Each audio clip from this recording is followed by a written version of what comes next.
Bogor mat.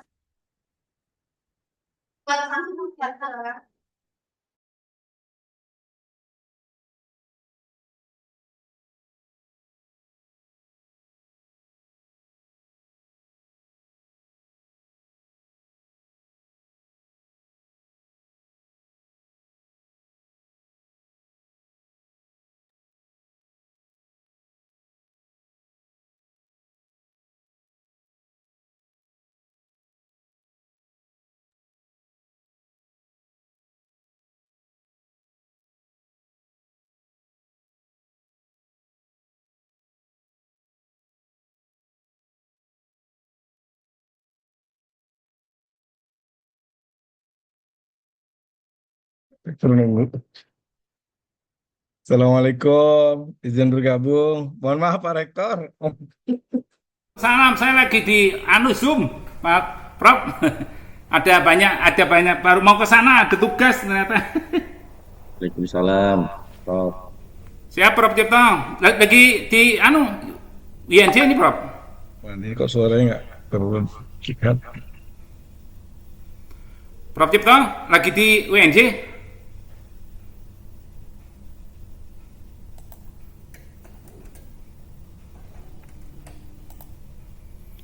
Gak kedengeran Prof. Prof Cipto. Dengar, Dengar? dengar. Oh, Terdengar. dengar ya Mohon maaf. udah. Iya. Tapi gak kedengeran aja khawatir. Apa ini speakernya lupa di Iya. on.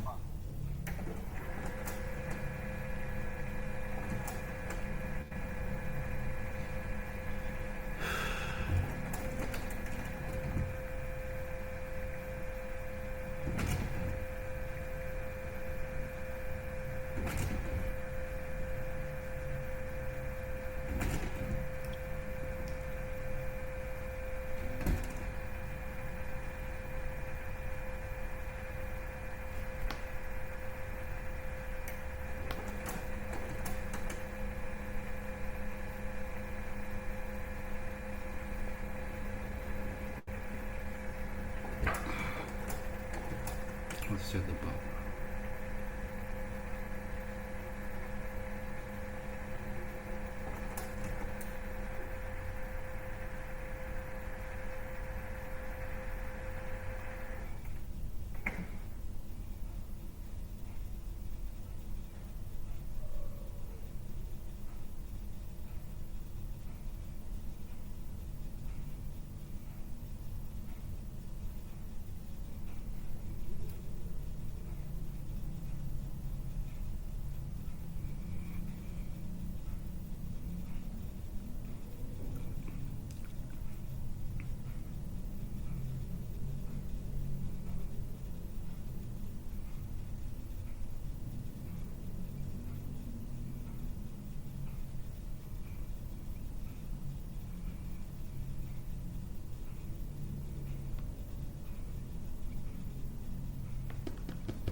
Bu Nanci, Assalamualaikum, Prof. salam. Saya lagi di Zoom, mau ke sana pada kegiatan ya udah di Zoom aja. Yap. Ini kedengeran nggak?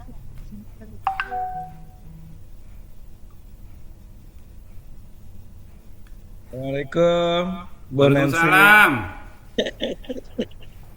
Lah, Pak Rektor luar biasa loh, paling awal. Pak Hamzah ya? Kita masih menunggu Pak Hamzah, tapi karena beliau promotor, kita mulai saja ya. Lah mulai aja deh, mulai Bu Nanci. Oke, siap. Terima kasih Bismillahirrahmanirrahim. Assalamualaikum warahmatullahi wabarakatuh. Hari ini Waalaikumsalam. Selasa Salam. 21 Juli 2026, program studi Doktor Ilmu Manajemen akan melaksanakan seminar hasil atas nama Bapak Nanang Kosim Yusuf. Pak Nanang Kosim ini di bawah bimbingan tim promotor Profesor Dr. Rerko Didik Noto Sujono dan Bapak Dr. Hamzah. Nah, kita masih menunggu Pak Dr. Hamzah, tapi sedang connecting sepertinya. Sebagai penguji hari ini, saya ucapkan terima kasih kepada Prof. Cipto Sumadi. Mohon Baik Pak Nana, karena ini seminar hasil ya, jadi silakan dipresentasikan terutama di bagian hasil penelitian ya, temuan-temuan hasil penelitian itu paling banyak. Bab 1, 2, 3 boleh disinggung tapi nggak banyak ya, porsinya banyak, lebih banyak di hasil penelitian. Pak Nana punya waktu maksimal 15 menit. Ya, 15 menit karena ini banyaknya di hasil. Gitu ya. Ya, Oke, silakan. Assalamualaikum warahmatullahi wabarakatuh. Terima Waalaikumsalam. kasih untuk Waalaikumsalam. Kepala Sidang Ibu Dr. Melsi Salam. Smita, kepada Profesor saya Prof. Dr. Insinyur Haji Didik Dr. Sugono, Pak Promotor Pak Dr. Hamzah, dan juga penguji Prof. Dr. Cipto Sumadi MSc MPD.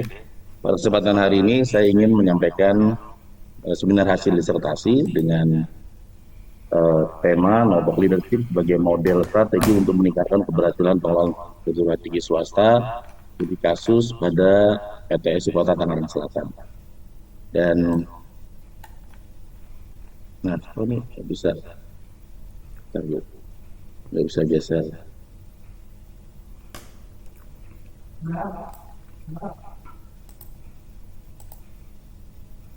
Bentar, ini ulang lagi detik ulang bisa, insya Allah.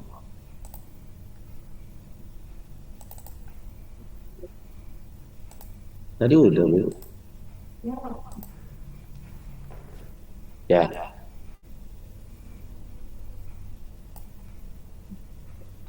ya. Ini latar belakangnya bahwa PTS ini mendominasi 71%, kemudian juga model pembinaan yang sudah ada, geografis dan hierarkis, kemudian riset gap-nya belum tersedia model Nobok Leadership yang teruji empiris pada PTS khususnya di Kota Tangerang Selatan. Kemudian rumusan masalahnya ada 6, kemudian juga tujuan penelitian juga ada 6 poin, manfaat penelitian, dan ruang lingkup. Di sini lokasi ada Umpam, lokasi PTS terbesar di Kota Tangerang Selatan, fokus modelnya ada mix method, kualitatif dan kuantitatif, responden, pimpinan, staf akademik, dan dosen tetap, waktu 6 bulan, organisasi terbatas pada PTS dengan karakteristik serupa Umpam, PTIK, University, dan UMJ. Kemudian kebaruan salah satu adalah penelitian mengintegrasi 3 pendekatan yaitu SSM, SMPLS, dan ISM dalam satu kerangka penelitian. Dan ini adalah kelompok leadership, ada wisdom, intelijensi, creativity, dan spirituality. Yaitu yang digunakan adalah pemimpinan dari budaya organisasi, dari sumber daya organisasi, sistem organisasi, proses organisasi, teori PTS, dan teori pengambilan keputusan. Ini dengan sebelumnya, kemudian start of penelitian grand teori sampai middle teori, dan kerangka pemikiran Nobok Leadership dimulai dari mengidentifikasi dan mendeskripsikan karakteristik kepemimpinan Nobok Leadership yang diterapkan di PTS Kota Tangsel. Kemudian saya menganalisis deskriptif situasional menggunakan SSM, mewawancara langsung dengan pakar praktisi yang sudah langsung menjalankan terkait Nobok Leadership, kemudian melakukan SMPLS, menganalisis faktor-faktor yang mempengaruhi penerapan kepemimpinan berbasis kesadaran, kemudian lanjut sintesis dan ISM dengan mengumpulkan para pakar, verifikasi, validasi, dan efektivitas Nobok Leadership Model selesai. Dan hipotesis awalnya di sini ya, satu, terdapat pengaruh langsung Nobok Leadership terhadap kinerja PTS, keduanya terdapat pengaruh langsung Nobok Leadership dengan kinerja pengelolaan PTS yang dimoderasi budaya organisasi, kemudian ketiganya terdapat pengaruh langsung Nobok Leadership dengan kinerja pengelolaan PTS yang dimoderasi sumber daya organisasi, empatnya terdapat pengaruh langsung Nobok Leadership terhadap sistem organisasi, limanya terdapat pengaruh langsung Nobok Leadership terhadap proses organisasi. Enamnya terdapat pengaruh langsung sistem organisasi terhadap kinerja pengelolaan PTS. Terakhir terhadap pengaruh langsung proses organisasi terhadap kinerja pengelolaan PTS. Dan ini yang tadi juga Ada tambahannya di sini kita menggunakan respondennya 240 responden, SMPLS, 6 KKR ISM, dan teknik pengumpulan data, kuesioner, wawancara, observasi, dan dokumentasi skala liternya 1 sampai 5. Kemudian teknik pengolahan data dari SSM, kemudian ini operasional variabelnya, dan ini hasil dari disertasi dimulai dari saya melakukan wawancara dengan para pakar, key person pelaku yang menerapkan dan benar-benar paham terhadap kelompok leadership, dilakukan untuk memperoleh pemahaman yang komprehensif mengenai konsep dan implementasi kelompok leadership dalam konteks pengelolaan organisasi khususnya di lingkungan PTS. Dan 4 orang, rektor, Unpam, Warek 1, Warek 2, dan Warek 4. Kenapa Warek 3 dilibatkan? Karena Warek 3 baru atau belum lama bergabung di kampus Unpam sehingga tidak mengenal proses perjalanan dari awal Nobok Leadership dari Unpam. Nah, Nobok Leadership merupakan model pemimpinan yang melampaui batas struktural dan pola pikir konvensional dengan tetap berdasarkan nilai-nilai, visi, akuntabilitas. Penerapan Nobok Leadership menghasilkan meningkatkan efektivitas dan kinerja institusi melalui organisasi, namun penerapannya menghadapi tantangan berupa kesiapan SDM, tuntutan regulasi, kebutuhan sistem, dan sebagainya.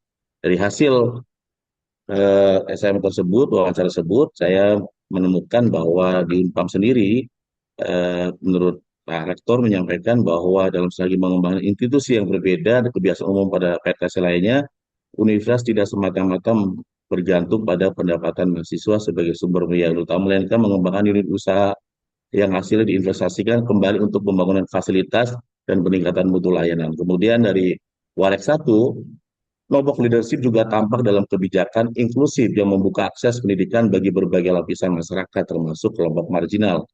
Keputusan untuk membangun fasilitas kampus yang representatif tanpa membebani mahasiswa dengan biaya tinggi merupakan wujud nyata kepemimpinan yang menggawa keberkahan dan kemaslahatan. Warek 2 menekankan bahwa penerapan kelompok leadership dilakukan di universitas dengan amanah berbasis nilai-nilai spiritual. Warek 4 menambahkan bahwa dalam praktek manajerial sehari-hari, kelompok leadership tercermin pada pembagian ruang kebebasan kepada dosen dan tenaga kependidikan untuk berinovasi. Kemudian kelebihan dan kekurangannya dari hasil Kimen ini, kelebihannya mendorong kreativitas, inovasi, dan keberanian mengambil kebutuhan strategis. Kekurangannya ketergantungan pada kualitas, integritas, dan visi pemimpin. Menciptakan organisasi yang adaptif, agile, responsif terhadap perubahan. Kekurangannya risiko perbedaan interpretasi tanpa kesatuan visi dan sistem yang jelas.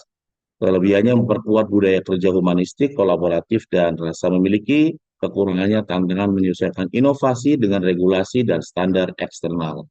Kemudian faktor keberhasilan implementasi, kesatuan visi dan nilai organisasi, keteladanan, kesiapan SDM, tata kelola, peran strategis, noble leadership menjadi role model kepemimpinan transformatif melalui fleksibilitas, mendukung terbentuknya agile organization, kemudian membantu PTS menghasilkan lulusan future ready melalui pembelajaran adaptif kolaboratif dalam dunia industri.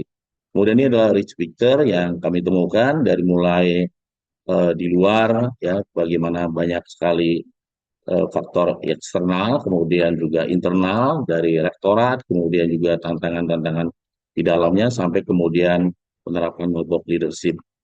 Kemudian ini adalah diagram yang konfirmasi, verifikasi dengan SSM dari kita lihat di sini terdapat pengaruh langsung Nobok leadership terhadap kinerja PTS, terhadap pengaruh langsung Nobok leadership terhadap kinerja pengelolaan PTS yang dimulai dari budaya organisasi. Ketiga, terhadap pengaruh langsung Nobok leadership dengan kinerja pengelolaan PTS yang dimoderasi sumber daya organisasi, terdapat pengaruh langsung Nobok leadership terhadap sistem organisasi, terhadap pengaruh langsung Nobok leadership terhadap proses organisasi, terhadap pengaruh langsung sistem organisasi terhadap kinerja PTS, terhadap pengaruh langsung sistem organisasi terhadap kinerja pengelolaan PTS.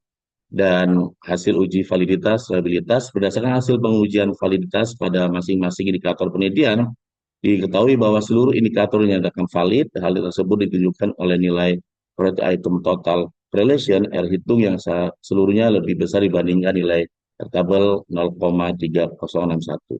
Kemudian ini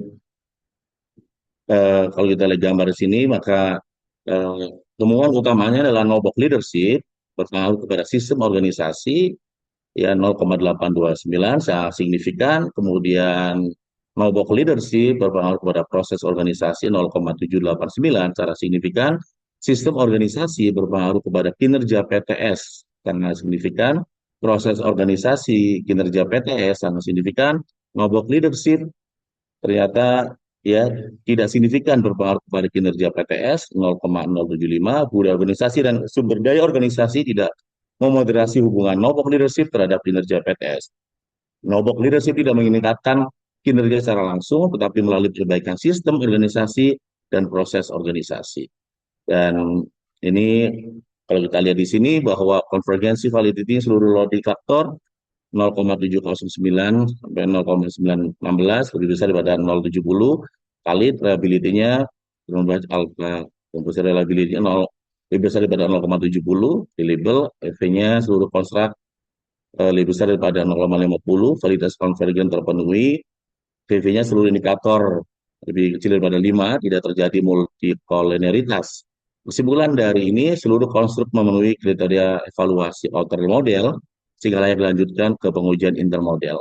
Kemudian hasil ujinya juga berdasarkan hasil evaluasi intermodel, penelitian memiliki kemampuan prediktif yang kuat dengan nilai R 2 kinerja pengolahan PTS sebesar 0,836. Seluruh konstruk memenuhi diskriminan validity berdasarkan kriteria per nilai size atau F2 menunjukkan bahwa Nobok leadership memberikan pengaruh yang sangat besar terhadap sistem organisasi yaitu 2,193 dan proses organisasi yaitu 1,654. Dengan demikian, sistem organisasi dan proses organisasi merupakan mekanisme utama yang menjembatani pengaruh Nobok leadership terhadap kinerja PTS. Kemudian key value-nya, temuan dari penelitian ini bahwa Nobok leadership bukanlah kepemimpinan yang langsung meningkatkan kinerja organisasi, sebaliknya Nobok leadership terlebih dahulu membangun sistem organisasi yang adaptif dan proses organisasi yang efektif melalui dua mekanisme inilah peningkatan kinerja organisasi terjadi. Dengan demikian, bahwa sistem organisasi dan proses organisasi berperan sebagai variabel mediasi, sedangkan budaya organisasi dan sumber daya organisasi tidak terbukti sebagai moderator.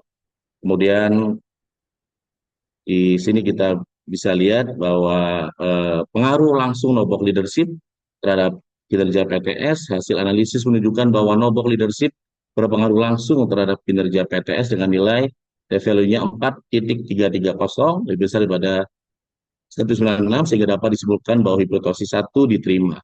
Nah, duanya pengaruh langsung Nobok leadership X1 dengan kinerja pengelolaan PTS yang dimoderasi budaya organisasi atau M1. Hasil analisis menunjukkan bahwa Nobok leadership atau X1 tidak berpengaruh terhadap kinerja pengelolaan PTS yang dimoderasi oleh budaya organisasi atau M1 dengan nilai value 0,225 sampai 196.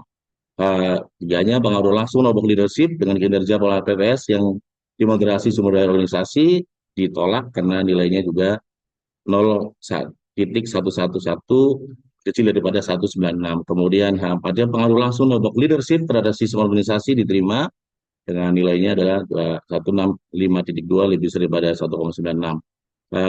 Limanya pengaruh Nobok leadership terhadap proses organisasi yaitu hipotesis 5 diterima. Kemudian 6-nya pengaruh langsung sistem organisasi terhadap kinerja PTS juga diterima, dan terakhir pengaruh langsung proses organisasi terhadap kinerja PTS dengan nilai 3,176 lebih besar daripada 1,96 sehingga dapat disimpulkan hipotesis diterima.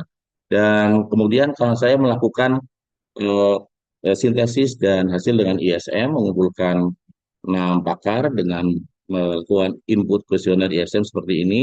Dari gambar-gambar ini maka kita lihat di struktur modelnya adalah seperti ini, bahwa goals dari pengolahan atau Nobok leadership terlihat dari angka 1 adalah mengelola dan memperoleh keberkahan berbasis religius. Kemudian kebutuhan terdapat dari 1 juga kepemimpinan dengan pola pikir terbuka atau open mindset. Kemudian yang ketiga, hambatan utama dari Nobok leadership di sini bisa dilihat hasil ISM. ISM adalah di angka 2, rendahnya keberanian dalam mengambil keputusan inovatif. Kemudian yang keempat, indikatornya juga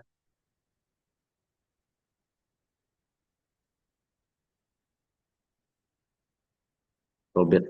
Bener, Bu. Lobet ini.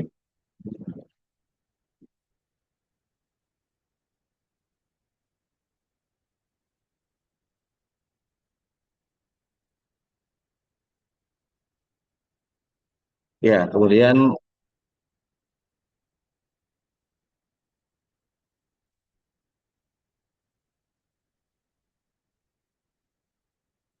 berjalan lagi. Ya, Prof.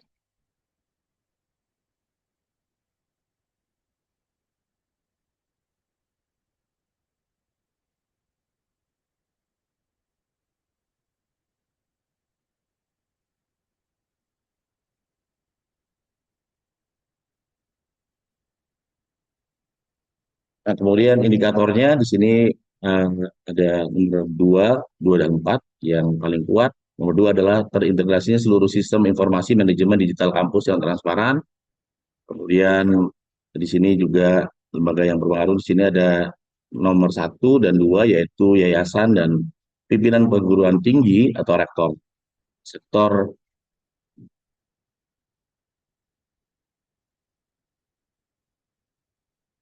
masyarakat yang berdampak di sini adalah ada 1 dan 2. 1 adalah mahasiswa, dua tenaga pendidik dan tenaga kependidikan. Possible change-nya adalah nomor 3 pergeseran pola komunikasi dari top down menjadi dialogis dan inklusif. Activity need in action plan-nya ada eh, 2 dan 1. 2 itu menyelenggarakan program penguatan kapasitas pembinaan berbasis Nobok model.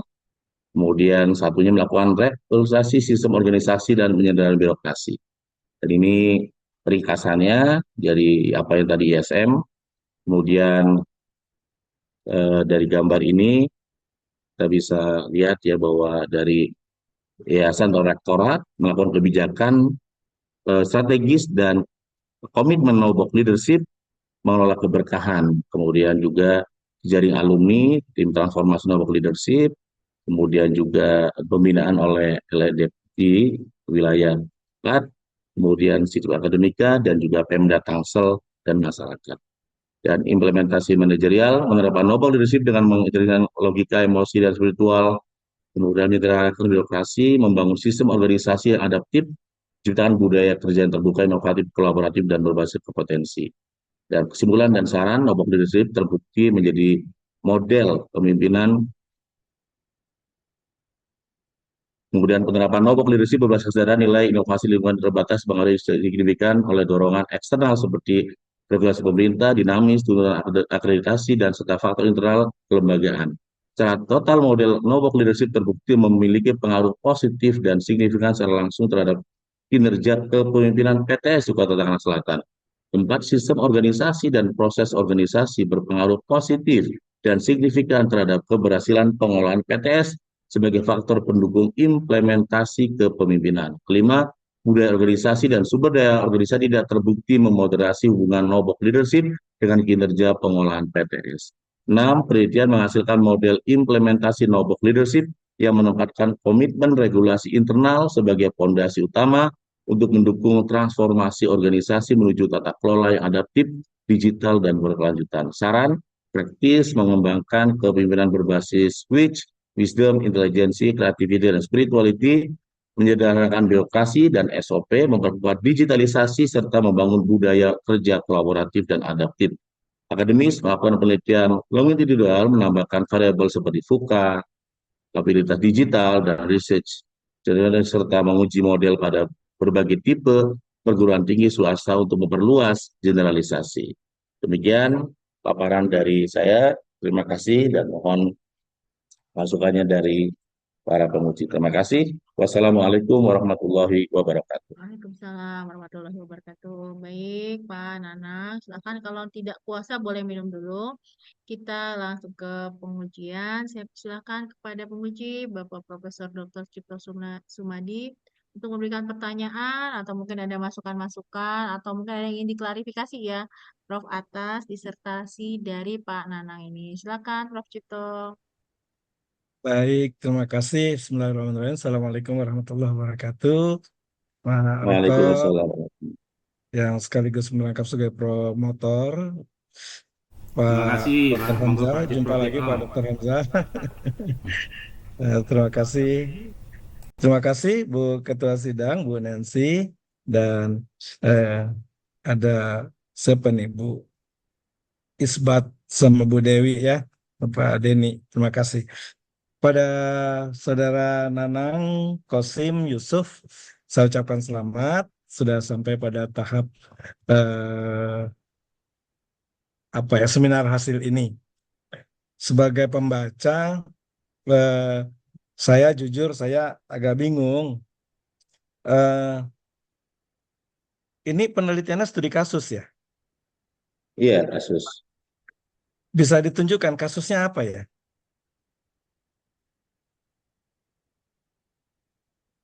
Iya, kasus yang saya temukan itu adalah eh, perguruan tinggi swasta di Kota Tangerang Selatan dengan biaya terjangkau atau murah, tetapi kenapa bisa Tidak berhasil ketemu, atau Pak. kenapa Saya bisa tidak berkembang itu, ketemu. Pak? Saya tidak menemukan Bapak. Bapak tidak sedang meneliti kasus, tapi Bapak sedang meneliti tentang fenomenologi. Kalau kalau saya membaca gitu ya, Ya, karena misalkan eh, studi kasus adalah metode penelitian kualitatif yang berfokus pada investigasi mendalam dan komprehensif terhadap suatu fenomena, unit, atau kejadian spesifik. Nah, Bapak tidak menjelaskan tuh kejadian spesifik. Kalaupun tadi peristiwanya seperti itu, kesimpulannya nyaris tidak terkait itu. Saya ya, sih ya. nanti coba didiskusikan kembali mana lebih tepat, apakah ini studi fenomena atau studi kasus, ya itu yang pertama. Yang kedua, Bapak menggunakan pendekatan dua, kualitatif dan kuantitatif dengan menyebut sebagai mixed method. Yang mana yang lebih dulu yang Bapak lakukan? Pendekatan Eh, ku- kualitatif atau pendekatan kuantitatif? kuali, Kuali, gitu ya. kualitatif dulu, Prof. Kualitatif dulu. Berapa informannya dan keinformannya? Saya melalui pertama saya informan dengan empat orang. Tidak bunyi, Bapak. Tidak berbunyi. Kalau yang empat itu bukan informan. Rektor, Farek ya. Nanti coba di apa? Jangan tergesa-gesa kalau melakukan penelitian ya. Gitu. Nah, coba dilihat lagi nanti ya. Siapa informannya, siapa key informannya, lalu penguatan yang melalui kuantitatif. Tadi ada berapa tuh? 137 apa berapa gitu ya? Ya, Nah, itu kan Bapak, kalau saya baca nih, Bapak berusaha melihat fenomena gitu ya, lalu ya, memastikan dulu fenomena itu. Setelah fenomena itu pasti dan ada simpulan sementara fenomena, baru kemudian nanti melalui pendekatan kuantitatif diuji itu fenomenanya gitu. Kalau saya sih melihatnya membaca sepintas ini seperti itu ya, gitu ya. Coba nanti kembali didiskusikan ya, dimatangkan dulu kualitatifnya ya, dimatangkan dulu. Nanti sudah ada kesimpulan sementara tentang kualitatif baru dibawa dengan penguatan kuantitatifnya ya gitu ya. ya, Mudah-mudahan Prof. seperti itu ya harapan saya sih ya. Yang berikut nih, eh, cara menulis abstrak. Bapak pernah baca ketentuan panduan bagaimana menulis abstrak? Abstrak. Wih, ini abstraknya mondar mandir, bolak-balik, bolak-balik gitu ya. Coba kalau Bapak punya, ini kita seminar hasil ya, Ya, bukan bukan semata-mata menguji ya, gitu, tapi memberi masukan. Coba kalau Bapak punya HP, ya, nah Bapak buka HP Bapak dulu, tanya di HP itu bagaimana menulis abstrak. Yang general saja dulu deh. Ada HP-nya, coba dibuka ke Google, lalu tanya berapa kata abstrak itu. mohon izin Bu Nancy ini karena ini substansi kalau disertasi ya. Berapa kata jumlah abstrak itu rentangnya? Ya, antara 150 sampai 500. Kalau 150 di, sampai 500. Bapak pernah lihat bentar, jurnal gimana Prof? jurnal pernah lihat jurnal Sering dan jurnal nulis ilmiah? juga Prof. Iya, penulis kan. Berapa banyak tuh? Ya, kalau yang 500 itu namanya ringkasan, Pak. Kalau Bapak ikut penelitian di Dikti, kebetulan saya tim penilai di Dikti, ringkasan itu 500. Kalau abstrak cuma 150 sampai 250. Ini Oh, saya hitung more than 430 kata. Ya, jadi ini lebih tepat disebut ringkasan bukan abstrak. Ya, gitu. Nanti ya Prof. abstrak, nggak apa-apa, nggak apa-apa. Kita akan belajar ya bareng-bareng ya, Pak Nanang ya. Iya. Nah, nanti saran saya abstrak itu dibuat yang pertama tujuan penelitian, ya, tujuan penelitian, nih substansi pokok pikiran dalam abstrak. Yang kedua metode, yang ketiga karena Bapak melakukan penelitian yang basisnya adalah kualitatif, maka temuan dan hasil, temuan dan hasil. Dan yang keempat adalah simpulan. Nah, dari abstrak yang Bapak buat, simpulan saya tidak menemukan. Ya, tidak menemukan kata simpulan. Malah balik lagi pada bagian akhir yang saya harapkan ada simpulan malah ditulis gini, model yang dikembangkan dalam penelitian ini terbukti adaptif.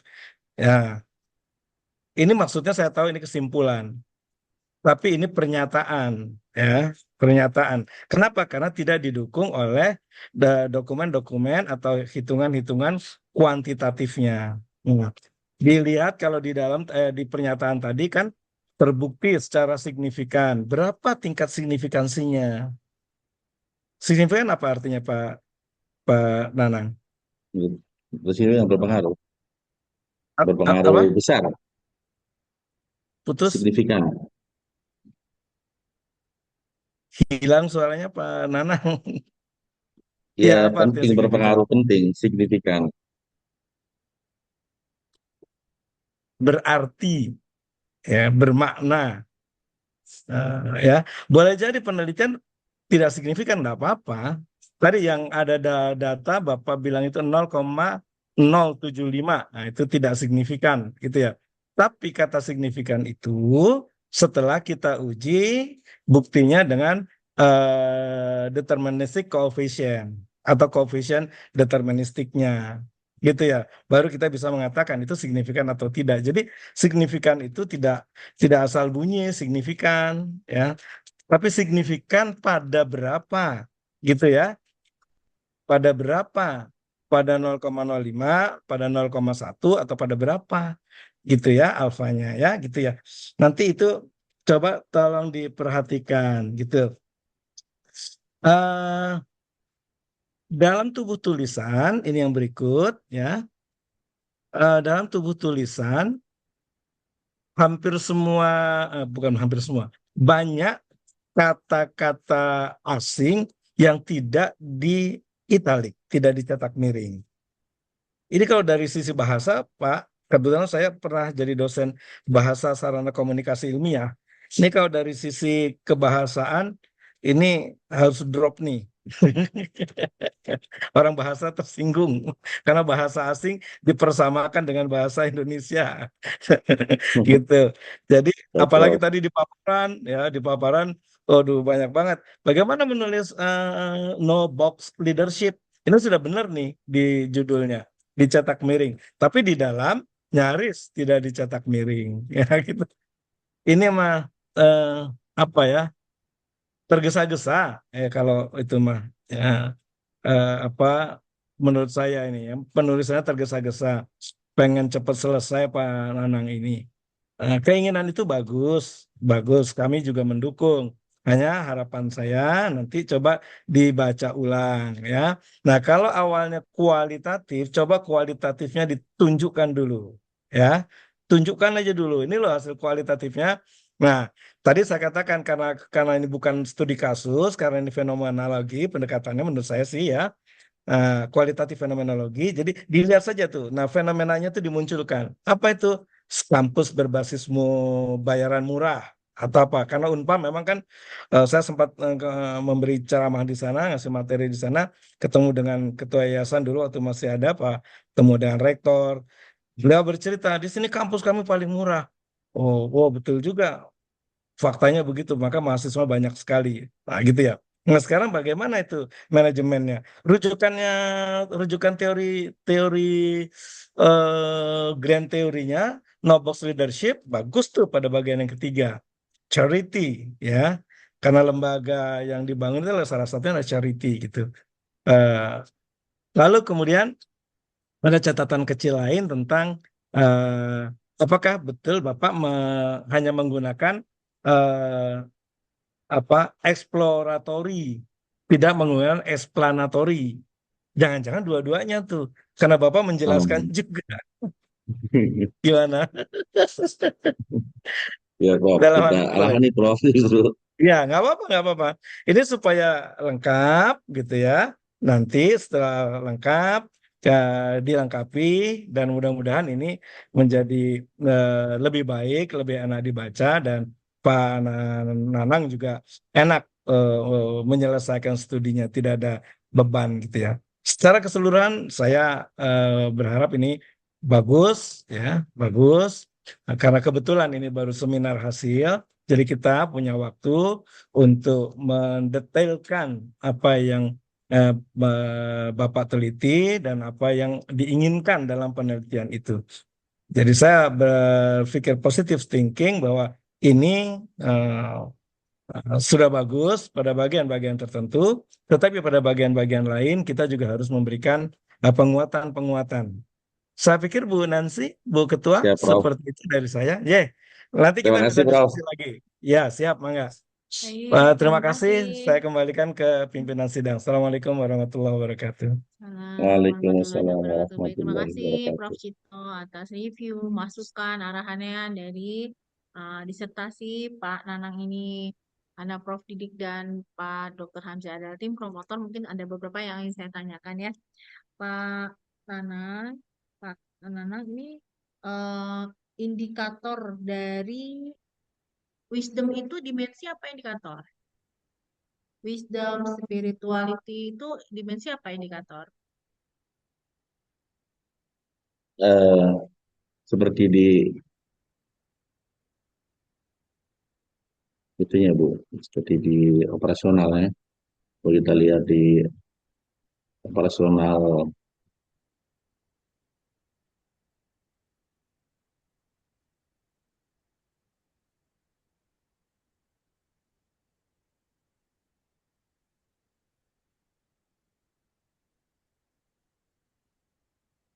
Saya jadi which ya, Bu? model SEM-nya, Pak. Which, Hah? which ya? Nah, Nah, ya, ya, Wisdom, wisdom, intelijensi, creativity ya. ya, Satu lagi spirituality. spirituality. Itu indikator dari no box atau dimensi.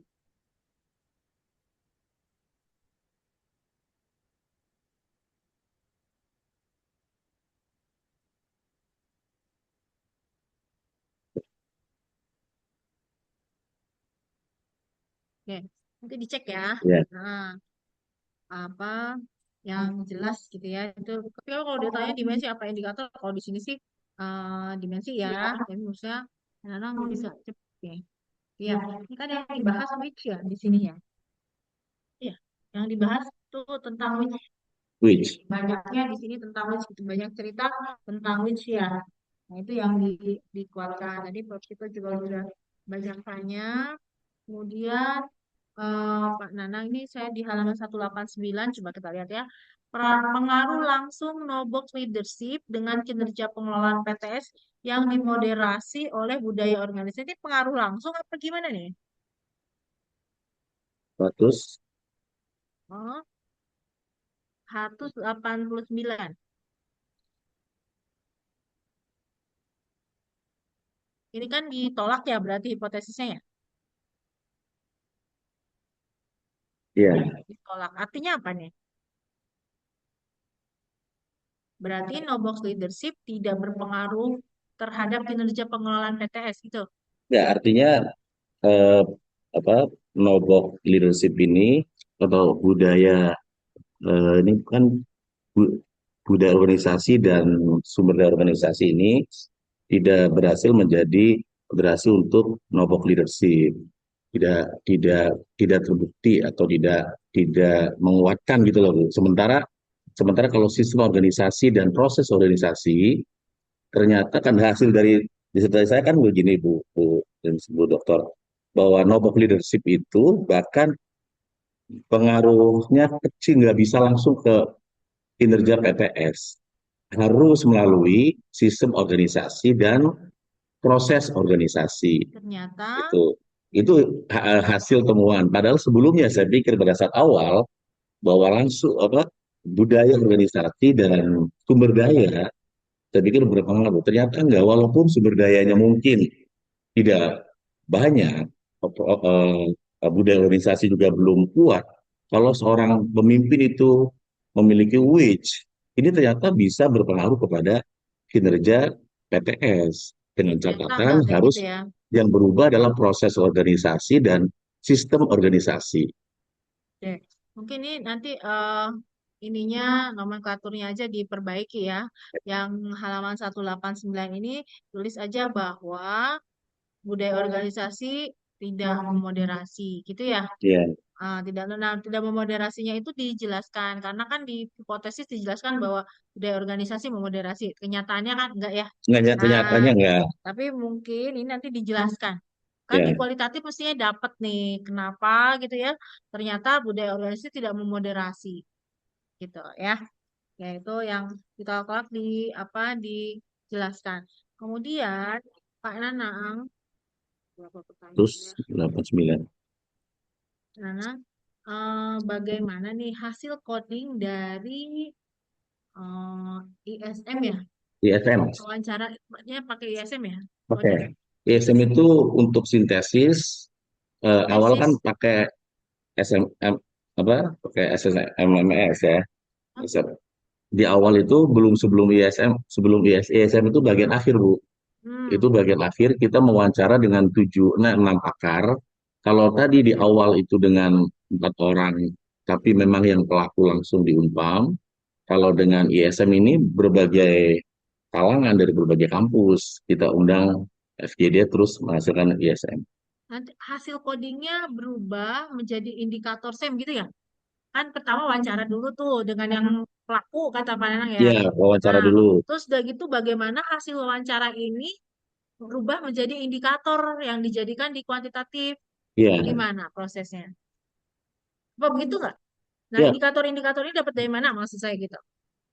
Jadi kalau kita lihat kembali ke kerangka penelitian, di sini di kerangka penelitian ini kan ada pertama saya melakukan analisis deskriptif situasional dan eksploratory atau SSM. Nah, SSM ini saya melakukan wawancara langsung dengan pakar, praktisi, atau orang yang betul-betul mengerti tentang nodok leadership. Sehingga memang nggak bisa banyak karena yang tahu sedikit. Seperti itu. Dari hasil wawancara yang mendalam, dan mereka nih harus pelaku gitu. Pelaku ini hasilnya adalah bahwa muncullah yang tadi which itu kan. Kemudian nobok ini kita buat eh, apa? Kemudian kita Nah, menghasilkan maksudnya itu model. tadi wawancara itu dapat which itu Ah, prosesnya gimana? Sampai jadi dapat which itu prosesnya gimana? ya, setelah wawancara itu kita membuat model rich picture dulu kan. Rich picture, kemudian kita ya hasil hasil saya membuat di lampiran kan saya ada apa? Ada Lampiran yang mana? di lampiran ada. Hasil wawancara menjadi which Iya, gitu ya. Itu gimana ceritanya? Alurnya gimana?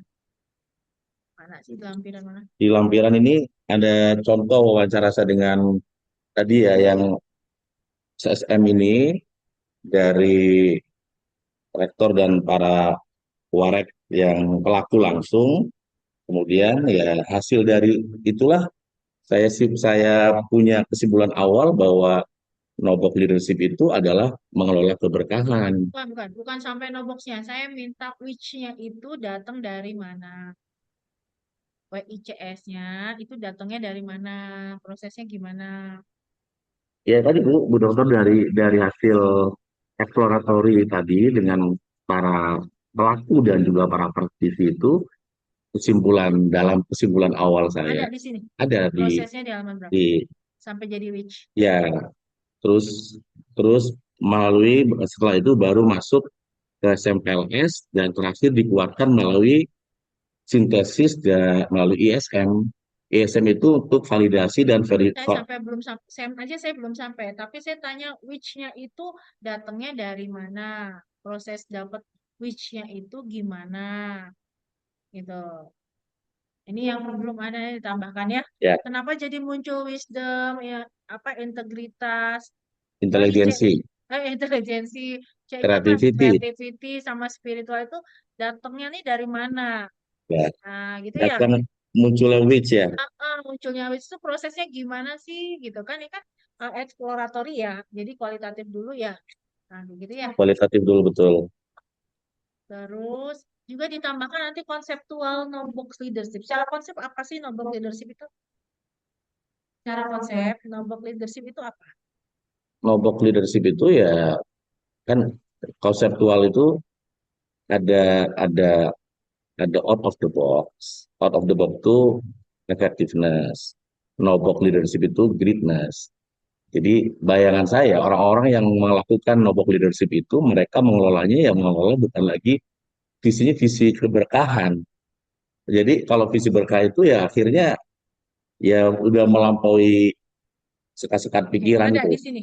Ada, Ada di sini. ada Di halaman berapa? yang nobok leadership Definisi konsep no-box leadership. di itu Bu di bab yang bab bab 2 tentang nobok leadership, teori nobok leadership.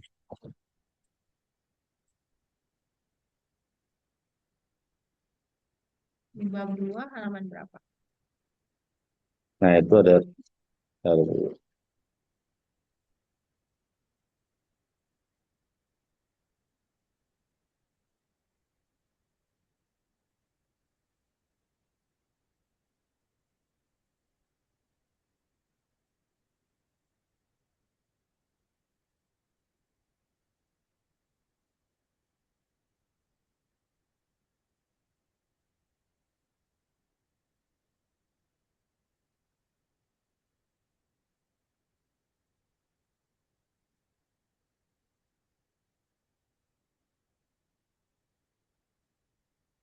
Kalau belum nanti ditambahkan ya. Mungkin cara menulisnya mungkin ada tapi belum oh, saya balik temukan. awal itu Bu, Di mana? yang halaman 20 udah nobok leadership.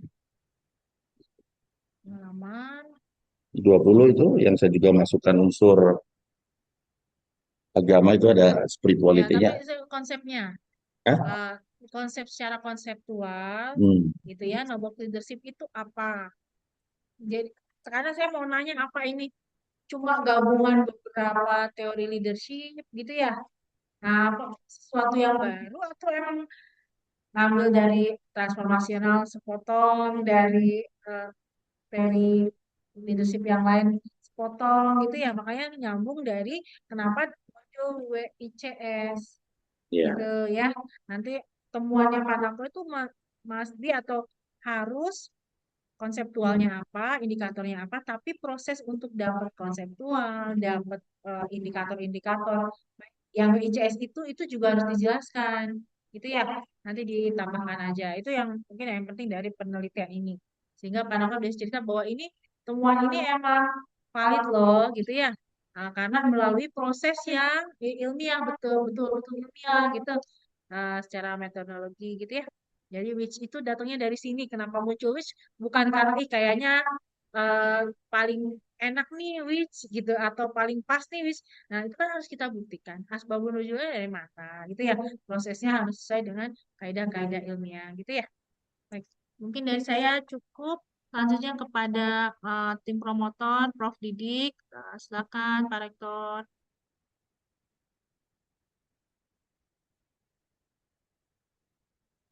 Pak Hamzah, saya dulu Pak Hamzah ya.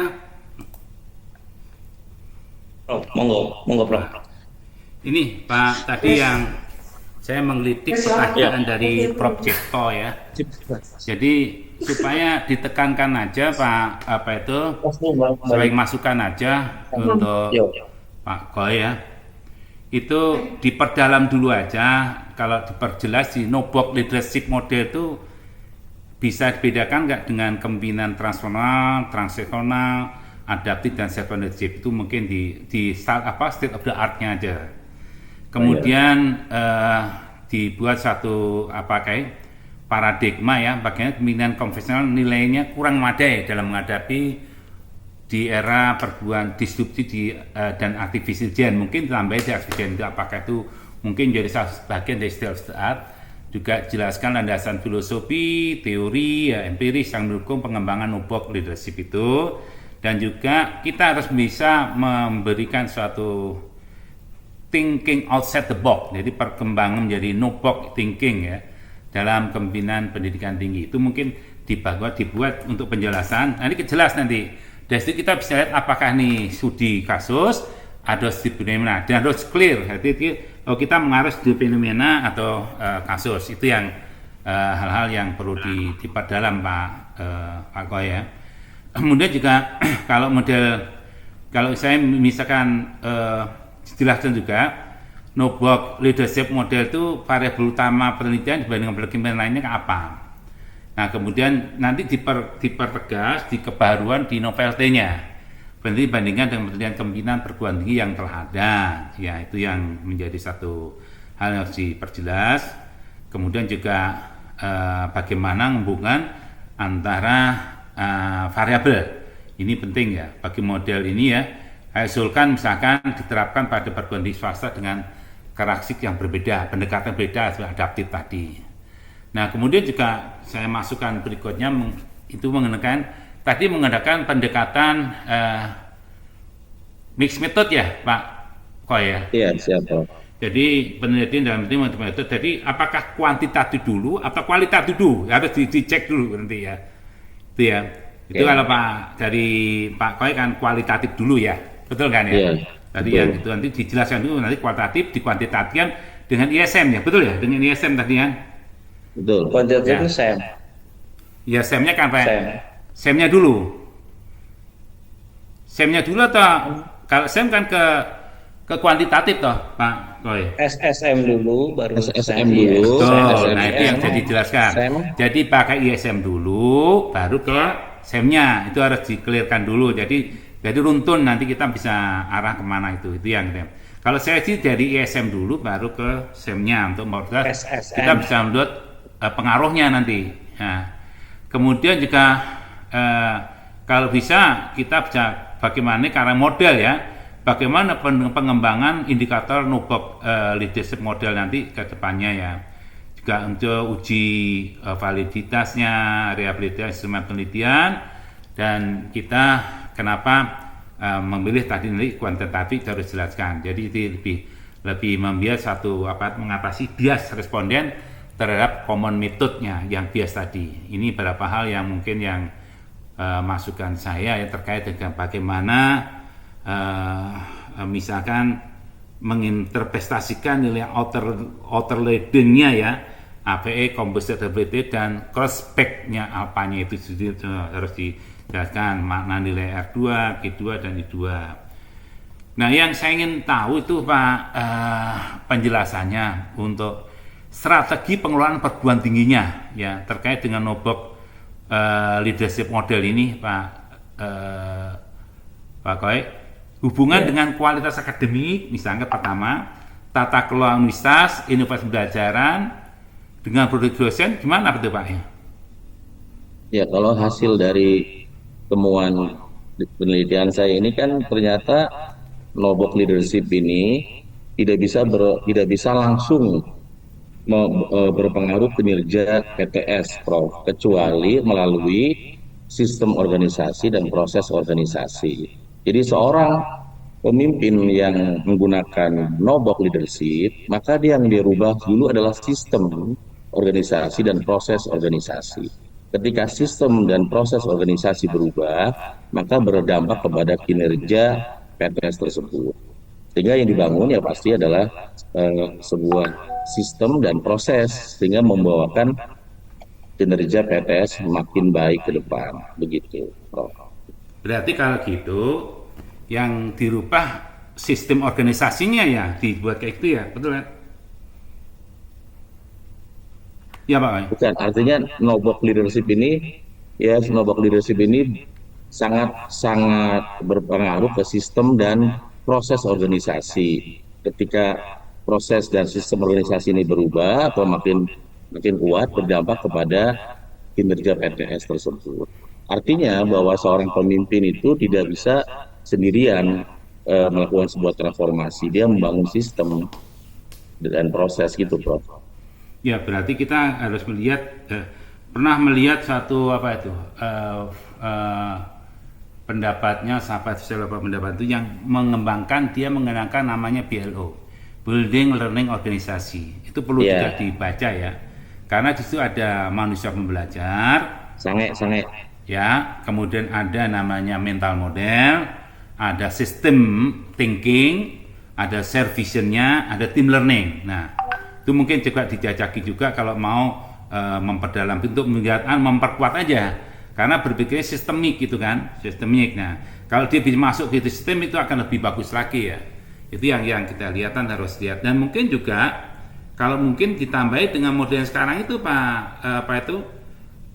terkait dengan peran dari artificial ya, mungkin bisa tambahkan ya, bagaimana mendukung implementasi dari Nobok leadership model ya. Apakah itu dapat menggantikan peran pemimpin perguruan tinggi, misalkan argumennya kalau ada itu mungkin bisa menjadi bahan masukannya ya, bagaimana kita pemimpin dapat memanfaatkan misalkan big data dan AI untuk pengambilan keputusan. Itu yang mungkin bisa menjadi suatu fenomena menarik ya.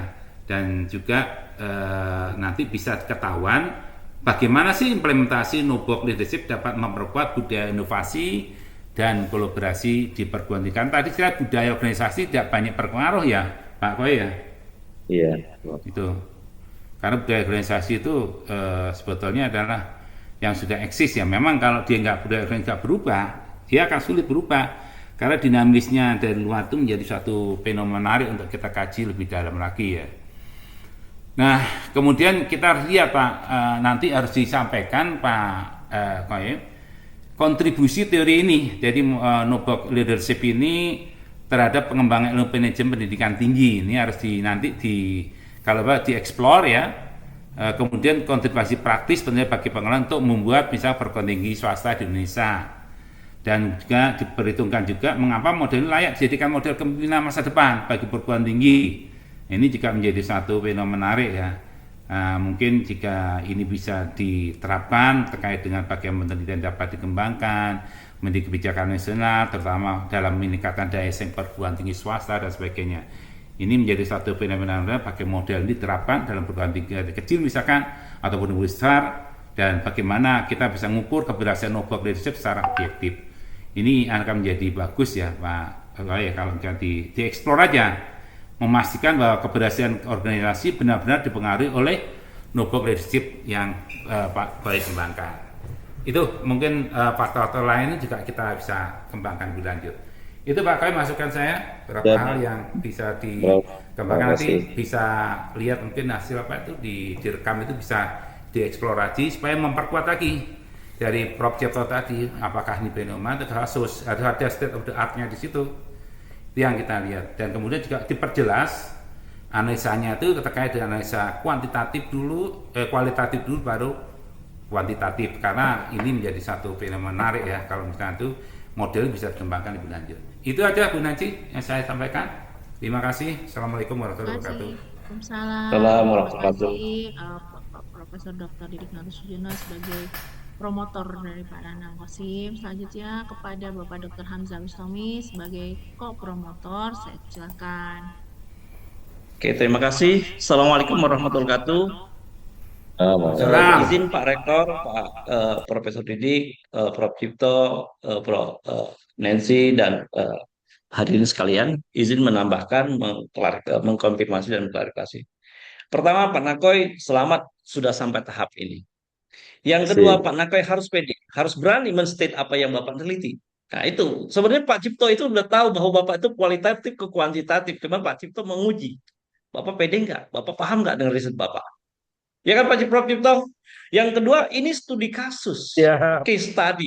Nah, tapi Bapak ketidakpedean itulah yang membuat bahaya. Karena studi kasus adalah metode penelitian yang mendalami satu fenomena spesifik dalam konteks dunia nyata. Kan Bapak dunia nyata. Permasalahannya clear. Kelompok leadership yang diimplementasikan di Pamulang. Dan Bapak sendiri pelakunya. Bapak sendiri sebagai coach Nobok leadership. Bapak paham tentang Nobok leadership, istrinya wisdom. Dan Nobok adalah tentang suatu teori terkait dengan keberkahan yang bisa mewarnai suatu organisasi, menciptakan suatu organisasi menjadi lebih baik. Itu harus pede, Pak. Nah, Pak Bu Nancy mengkonfirmasi untuk ngetes Bapak betul paham kah itu? Padahal Bapak kan tahu Bapak Nobok leadership adalah terdiri dari wisdom. Dari mana? Dari referensi memang sudah ada referensinya, ada aplikasinya. Dan kebetulan saya ikut FGD waktu ISM. Ya, waktu ISM saya ikut. Saya paham betul, oh, Pak Wildan, orang-orang yang pernah ikut training Bapak, orang yang sudah menjalankan berhasilnya Nobok, menganggap, oh, berarti kepemimpinan yang dilahirkan oleh rahmatil alamin, suatu cari keberkahan. Kalau sudah seseorang pemimpin sudah misinya, visinya keberkahan, artinya dia mengalahkan semuanya. Dia harus menciptakan suatu nilai, menciptakan, mewarnai. Makanya wajar, saya sangat wajar begitu Bapak tahu melihat hasilnya Nobok leadership tidak berpengaruh langsung terhadap kinerja suatu PTS, tapi Nobok leadership berpengaruh signifikan dan besar terhadap sistem organisasi, dan proses organisasi maupun sistem organisasi berpengaruh besar terhadap kinerja. Nobok tidak dimoderasi oleh apa budaya dan eh, sumber daya. Sumber daya. Jangan-jangan saya bilang waktu itu, Pak, jangan-jangan Nobok ini bisa mempengaruhi budaya dan bisa mempengaruhi karena mempengaruhi sistem, mempengaruhi si apa tuh sumber daya. Saya coba waktu itu Pak Lakoy saya suruh tes, betul kan bahwa Nobok itu berpengaruh terhadap keempat variabel itu bukan tidak dimoderasi sehingga bisa berpengaruh tersignifikan terhadap kinerja suatu organisasi. Nah, kembali Bapak menggunakan pendekatan mixed method, kualitatif dan kuantitatif. Kualitatifnya apa? Subsystem methodology itu kualitatif sampai step ke-6, mulut caklan. Dari kondisi existing menggambarkan dengan bahasa yang dan kuesioner Bapak kan kuesioner kualitatif yang untuk dan di Nobok di SSM tidak bisa pakarnya orang yang tidak terlibat langsung dan mengerti langsung atau pakar eksternal. Kenapa? Akan bias karena dia tidak paham. Kebetulan saya mendalami ceklan dan mungkin sekitar lebih dari 10 orang, hampir 20 orang yang saya bimbing pakai SSM di IPB. Kemarin saya ketemu Profesor Samsul Marir dengan profesor yang dari UI yang ahli SSM. Nah, dari situ tentu Bapak tidak pakai SSM pool ya, karena kalau Bapak mau pakai SSM pool dari kondisi existing ruwetnya problematik tentang ini sampai kepada rich picture, sampai ke Catwu ya, sampai kepada step ketiga Catwu, sampai kepada membentuk model konseptual, tapi model konseptualnya Bapak eh, bangunlah model konsep untuk SEM itu. Kemudian tapi ujungnya Bapak pakai hard system ISM untuk implementasinya. Itu hard system. Hard system itu kuantitatif. Dan hasil dari SSM itu mengkonfirmasi Bapak, saya perhatikan SLR plus SSM untuk membentuk model konstruk determinasi faktor apakah pengaruh Nobok leadership terhadap apa nama itu kinerja PTS. Bapak PEM, kenapa saya suruh pakai SEM PLS? Kenapa? Karena dia tidak hanya konfirmatori tapi eksploratory dan explanatory. Eksploratory, mencari. Sehingga potensi novelty-nya besar.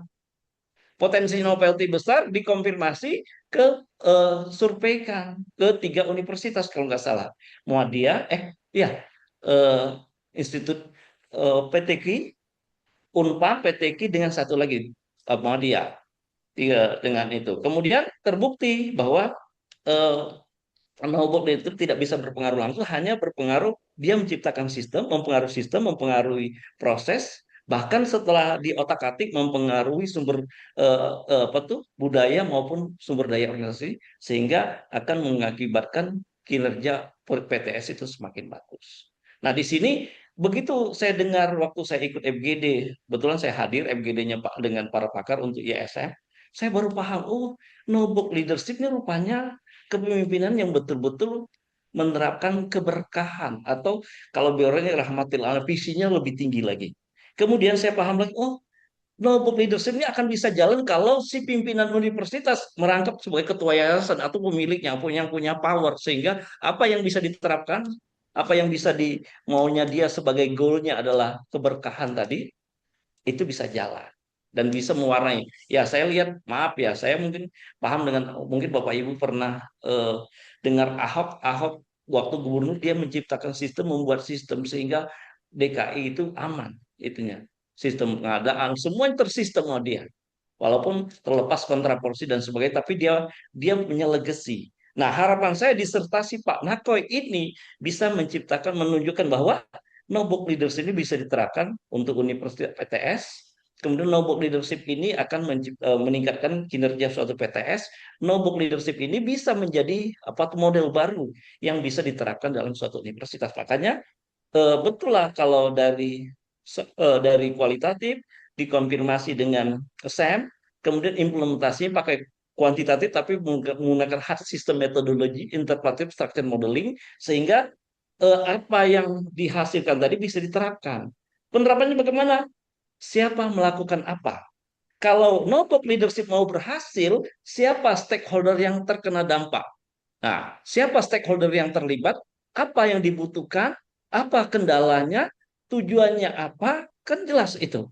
Terus aktivitas yang dibutuhkan apa? Sehingga ini bisa implementatif. Nah, kalau Bapak bisa menghasilkan model yang implementatif, tentu bisa dicoba di perguruan tinggi lain. Tentu butuh waktu. Makanya kalau soft system metodologi lengkap, yang step ketujuh itu butuh waktu mungkin 1 tahun. Tapi Bapak modelkan dengan model ISM itu mungkin bisa tidak perlu diterapkan, tapi nanti begitu Bapak lulus diterapkan, dicoba. Nah, potensi novelty-nya besar disertasi ini. Karena apa? Pertama, dia akan menghasilkan suatu model baru untuk pengembangan PTS di Indonesia berbasis tadi Nobok, leadership, dan keberkahan tadi. Bisa saja Bapak kaitkan dengan apa namanya teori-teori tentang spiritual dan sebagainya, agama, sehingga ini menambah hasanah itu, Pak. Jadi menurut saya demikian. Jadi tapi lagi-lagi Pak Nakoy harus harus kuat, harus apa tuh pede dengan Nakoy, apa coaching Nakoy lead, apa tuh Knowbook leadership yang sudah ada gitu. Bahkan katanya, maaf, Bu Rektor kita dulu pernah jadi muridnya Bapak. Jadi Bapak kan dipanggil Ustadz untuk Knowbook leadership kan. Jadi model yang Bapak terapkan itu ya sekarang diuji keilmiahannya. Mungkin Bapak sudah dokter di bidang no-book leadership, tapi secara ilmiah harus dituliskan, ya betul nggak Prof Cito? Harus dituliskan, harus diakui oleh seluruh dunia. Sehingga teori Bapak itu bisa diakui. Mungkin itu. Jadi mungkin hasil Bapak agak agak ngejelibet.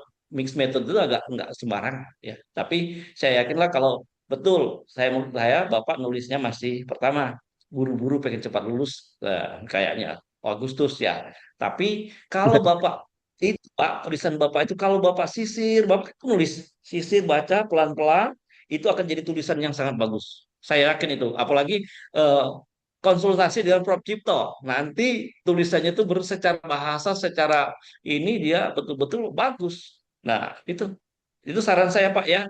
Eh, Siap, siap. Terima Pelan-pelan aja kasih. Pak, baca pelan-pelan, dan hasilnya sudah ini, tinggal bagaimana mengintegrasikannya, bagaimana memoleskannya, bagaimana menuliskan secara ilmiah yang betul-betul apik dan bagus gitu, komprehensif.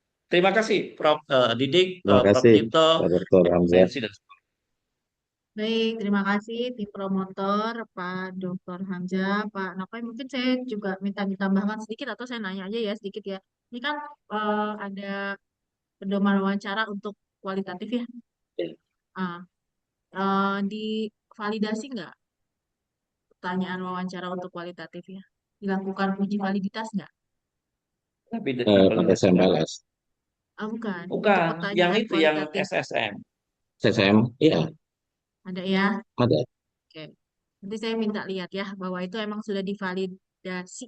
Yang ini kan ada di lampiran ya ada pertanyaan-pertanyaan. Apakah Anda ketahui pahami tentang no box itu ya? Ya, Nah, itu kan tunjukkan buktinya bahwa pertanyaan-pertanyaan ini untuk section kualitatif sudah divalidasi. Gitu ya. Oke. Baik, sebelum saya tutup dari Pak Nana ada yang mau disampaikan? ya, terima kasih atas masukan-masukan penting hari ini dan atas motivasinya, ya, eh, Pak Rektor, Dr. Hamzah, kemudian Prof. juga yang juga sangat penting, catatannya banyak, secatat ini, terima kasih, ya. Kemudian spesial untuk Ketua Sidang, Bu Nancy, terima kasih hari ini sangat penting. Insya Allah saya perbaiki segera mungkin untuk eh, persiapan sidang tertutup. Terima kasih atas dukungan bisa sampai pada hari ini. Betul, Prof. Cipto, ya, saya memang ada keinginan kuat untuk segera, ya. Hanya tadi mungkin terburu-buru. Insya Allah saya lebih sabar lagi membaca tulisan. Pak Dr. Hamzah, terima kasih telah Amin. membantu banyak hal, memberikan, ya, saya sendiri memang ya baru mempraktekkan ISM, ya, dengan mengumpulkan para pakar termasuk Pak Dr. Hamzah hadir dan menguatkan bahwa memang di era FUKA yang pernah saya pelajari dulu kuliah bersama Pak Rektor, ya, maka kita butuh cara-cara yang bukan lagi in the box atau out of the box, tapi no box, sehingga ini harapannya bisa menjadi solusi atau penawaran menarik selain leadership yang tadi Bu Dokter sampaikan, ada agile, ada transformasional, ada server dan sebagainya. Semoga ini menjadi salah satu karya terbaik untuk, ya, Indonesia, insya Allah. Amin. Terima kasih. Oke, baik. Terima kasih Pak Nanang. Dengan barisannya sesi ini berakhir pula seminar hasil atas nama Bapak Nanang Qasim Yusuf. Pak Nanang, bisa saya panggilnya Pak Nakos ya. Pak Nanang segera diperbaiki ya masukan-masukan dari para penguji supaya Pak Nanang ini bisa lanjut ke tahap selanjutnya. Bapak Ibu-ibu yang saya mohon nilai bisa segera disubmit gitu ya. Pas kita mau lihat nih Pak Nanang nih layak apa enggak dipromosikan ke tahap selanjutnya. Saya ucapkan terima kasih kepada penguji Bapak Profesor Dr. Cipto Sumadi, promotor Prof. Didik Noto Sujono, co-promotor Bapak Dr. Hamzah Bustami. Dengan ini seminar hasil saya tutup dengan bacaan hamdalah, alhamdulillahirabbil alamin. Billahi taufiq wal hidayah. Wassalamualaikum warahmatullahi wabarakatuh. Waalaikumsalam. Terima Terima kasih, kasih Pak Terima Prof. kasih. Pak Hamzah, Guntur, Bu Nancy. izin, Prof. Pak Baik, Prof. Rektor, Kiranya Prof. Cipto, Terima kasih, Pak Prof. Hamzah. Cip, Prof. Abu Nancy, Pak Nakoy, Terima Pak kasih. Amin semuanya. siap, Selamat, yuk. pamit. Semangat, Pak Nakoy. Assalamualaikum semuanya, Semangat, Prof. semangat, Cipto, semangat. Bu Nancy, Pak Izin, Koy. Lab. Monggo, Ya, Assalamualaikum, pamit. Pak Hamzah. Selamat. Ya, mau Pak. Pamit. Izin, Ibu.